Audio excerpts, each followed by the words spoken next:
बिस्मिल्लाहिर्रहमानिर्रहीम नहमदुहु व नुसल्ली व नुसल्लिमु अला रसूलिहिल करीम। इम्पोर्टेड हुकूमत के आखिरी अयाम शुरू हो गए और दिन रात वो हाथ पाँव मार रहे हैं कि किसी तरह को ऐसा शख्स इक़्तिदार में निगरान के नाम पे लाया जाए जो हमारी ड्यूटी करे और दोबारा कोई ऐसा करिश्मा दिखाए कि दोबारा इक़्तिदार फिर हमें मिल जाए। इसलिए कि इक़्तिदार में उनकी जान है, इक़्तिदार वो किसी सूरत छोड़ना नहीं चाहते। इक़्तिदार लेने के लिए उन्हें अपने असूल, अपने नज़रियात, अपने नारे, अपना सारा कुछ भी बेचना पड़े, देना पड़े। इक़्तिदार उन्हें मिलना चाहिए और उसके लिए उन्होंने जो कुछ करके इक़्तिदार लिया है वो आप सब जानते हैं। और इक़्तिदार के रास्ते में अब सबसे बड़ी रुकावट उनकी इमरान ख़ान है। इमरान ख़ान को रास्ते से कैसे हटाया जाए। पहले तो वो बड़े लाडलों की तरह जावेद लतीफ़ और मरीम नवाज़, मैंने अर्ज़ किया था पहले भी कि फरमाइशें करते थे कि हमारे लिए रेड कारपेट बिछाया जाए, पहले हम मियाँ साहब से जाकर माफ़ी मांगी जाए, मियाँ साहब की मिन्नत की जाए, मियाँ साहब से जर्नैल भी माफ़ी मांगें, जज भी माफ़ी मांगें। और अब कुछ मामलात सुना है, अब कुछ मामलात बिगड़ना शुरू हुए हैं, तो अब उनकी जान पे बनी हुई है कि क्या करें। वो हुमायूं दिलावर जैसे जज से जो साबित हो चुका कि इमरान ख़ान का मुखालिफ है, उसका फ़ेसबुक अकाउंट पकड़ा गया। उस फ़ेसबुक अकाउंट में सारी उसकी जितनी पोस्टें थीं इमरान ख़ान के ख़िलाफ़ और नवाज़ शरीफ की हिमायत में थी और उसकी शिकायत की गई जज अपने इस्लामाबाद हाई कोर्ट को। इस्लामाबाद हाई कोर्ट वो सारी दरख्वास्तें जितनी पीटीआई वालों ने दी हैं दबा के बैठा हुआ। जब सुनने का दिन आता है उसको सुप्रीम कोर्ट ने भी हुक्म दिया कि जल्दी ये सारी दरख्वास्तें सुनो। और केस एक दरख्वास्त दी हुई है कि ये जो अदालत तोशाखाना केस सुन रही है इसे इख्तियार समाअत नहीं है। एक दरख्वास्त ये दी हुई है कि ये जज जो है ये जानबदार है। 5-6 दरख्वास्तें वो इस्लामाबाद का चीफ़ जस्टिस रोक के बैठा हुआ है। सुप्रीम कोर्ट के हुक्म के बावजूद भी कोई फ़ैसला करने के लिए तैयार नहीं।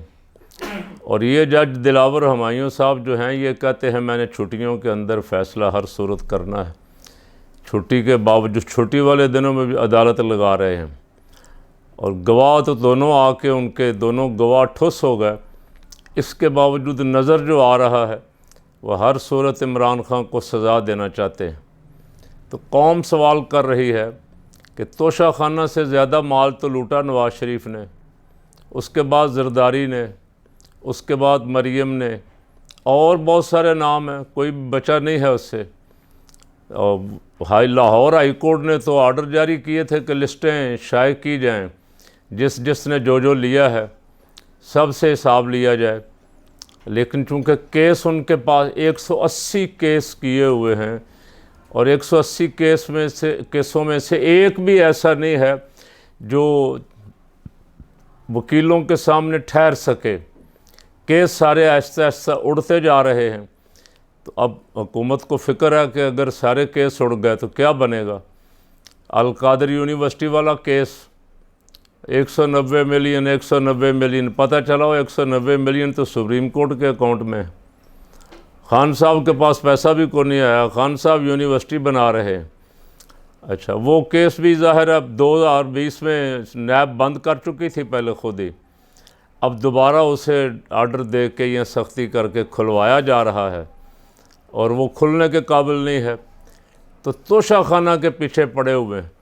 तोशाखाना पे सीधा मसला तो ये है कि तोशाखाना को कमीशन बनाएं जो सब की तहकीकात करे कि किस किस ने क्या क्या नाजायज़ लिया है, किस किस ने कानूनी रास्ता इख्तियार किया है, किस किस ने गैर कानूनी तौर पे मर्सिडीज BMW गाड़ियाँ जो ले ही नहीं सकते कानूनन, वो ली हैं 5-5, 6-6 लाख की। और मरियम साहबा ने बेटी है, उनसे सवाल हुआ, मंसूर अली खान ने इंटरव्यू में पूछा उनसे, तो उन्होंने कहा कहीं ये रिकॉर्ड तो नहीं हो रहा, पहले कैमरे बंद करवाएं पहले। लेकिन वो रिकॉर्ड हो गया और चल गया, पूरी कौम ने देख लिया। मर्सिडीज गाड़ी भी ली हुई है, बेची भी हुई है, और गैर कानूनी तौर पे डिक्लेयर भी नहीं की है सासों में। तो सारा कुछ उनके खाते में भी है। अगर कोई दयानतदार, कोई गैर जानबदार बंदा सुप्रीम कोर्ट से लेके नीचे सेशन तक बैठा हुआ है, तो उसको चाहिए था एक्शन लेके ऐसे तमाम अफराद जिन्होंने नाजायज़ तरीके से, शहबाज शरीफ से भी ये सवाल हुआ कि तहाइफ तो खान ने भी लिए हैं, आपने भी लिए हैं। उसने कहा नहीं, वो हमारा बड़ा फ़र्क ये है कि हमने तो कानूनी तौर पर लिए हैं और उसने तो बेच दिए, उसने तो खाने काबे वाली घड़ी बेच दी। तो यहाँ तो मियाँ साहब लोग खाने काबे वाले मुसल्ले बेचते हैं, रोज़ा रसूल की तस्वीरों वाले मुसल्ले बेचते हैं। आपके बहुत सारे दाएं बाएं जो बड़े बड़े ताजर हैं, उनका कारोबार ये है। अच्छा, कोई जवाब नहीं था, मियाँ साहब का मुंह भी देखने वाला था इस सवाल के जवाब में। तो असूलन तो ये चाहिए था कि कोई ऐसा तरीक़ेकार, ऐसा सिस्टम बनता कि सब का एहतसाब होता और सब को कटहरे में लाया जाता कि इसने तोशा खाना से ये नाजायज़ लिया है, इसने ये लिया है, इसने ये लिया है। और फिर सब को जिसने गैर कानूनी काम किया था उनको ब्लैक लिस्ट किया जाता, नाअहल कर दिया जाता। लेकिन यहाँ बाकी लेने वालों के तो नाद नखरे उठाए जा रहे हैं। एक शख्स पे सवालिया निशान है और उससे एक ऐसा जज जो जानबदार है, जो केस सुन नहीं सकता, उसको बिठाया हुआ और दड़ा लगा हुआ पीछे, रोज़ डेट पे डेट दे रहा है। उस पर तो जिस तरह एतराज़ हुआ था, सूलन बनता ही ये था कि वो कहता मैं इस्तीफ़ा देता हूँ, मैं केस सुनने के अहल नहीं हूँ, मुझे नहीं सुनना चाहिए। बहुत सारे जज ऐसे हैं अल्हम्दुलिल्लाह, आज भी हमारी अदलिया में बहुत सारे जज ऐसे हैं जो ख़ुद ब खुद ही, जिनको पता हो कि यहाँ जिसका केस आया है उससे मेरा कोई ताल्लुक़ है, कोई रिश्तेदारी है, कोई दोस्ती है, कोई और लेना देना है, तो वो ख़ुद ही बेंच से अलहदा हो जाते हैं कि हमारे ऊपर जानबदारी का इल्ज़ाम ना आए। लेकिन ये जज साहब के ख़िलाफ़ तो शोर पड़ा हुआ पूरे सोशल मीडिया पे भी, और वो छोड़ने के लिए तैयार नहीं। हाँ, जज साहब फ़ैसला तो दे लेंगे, आप नाअहल करने का फ़ैसला आपने लिखा हुआ है, सारा कुछ तय किया हुआ है, आप कर लेंगे। लेकिन फिर अवाम क्या उसे कबूल करेंगे? क्या उसे आपके अदालती असूल कबूल करेंगे? क्या उसे आपकी आला अदालतें कबूल करेंगी? तो ऐसे जजेस जो हैं जो हमारी अदलिया के लिए बदनामी का दाग हैं, हमारी वो जुडिशल काउंसिल कहाँ है? कोई ऐसे जजों को फारिग करे। एक बेंच बनाते हैं चीफ जस्टिस साहब, 2 जज कहते हैं हम नहीं बैठते इससे। तनख्वाहें किस बात की लेते हैं वो? अब ये इस्लामाबाद हाई कोर्ट वाला चीफ जस्टिस जो है, इसने फ़ैसला दिया कि हर सूरत बल्दियाती इलेक्शन इस्लामाबाद के कल होने चाहिए। राना सनाउल्लाह ने उसका आर्डर उड़ा दिया। मैं सुना कि तुम कौन होते हो? चाहिए था अगले दिन वो बुला के तौहीन अदालत लगा के अंदर करता सबको। उसने तौहीन अदालत छोड़ के दोबारा उस केस को सुनने की डेट को 4 महीने की दे दी कि केस ही ना सुनना पड़े, ना फैसला करना पड़े इनके ख़िलाफ़। तो जज साहब, फिर अल्लाह ने आपको आंखें भी दी हैं और दिल भी, दिमाग भी दिया है, आपने पहले सोच लेना था मैं जो फ़ैसला दे रहा हूँ इस पर अमल दरामद करवा सकता हूँ या नहीं करवा सकता। सुप्रीम कोर्ट ने 14 मई का फ़ैसला किया पंजाब और खैबर पख्तूनख्वा के इलेक्शन का। इस गवर्नमेंट ने नहीं माना।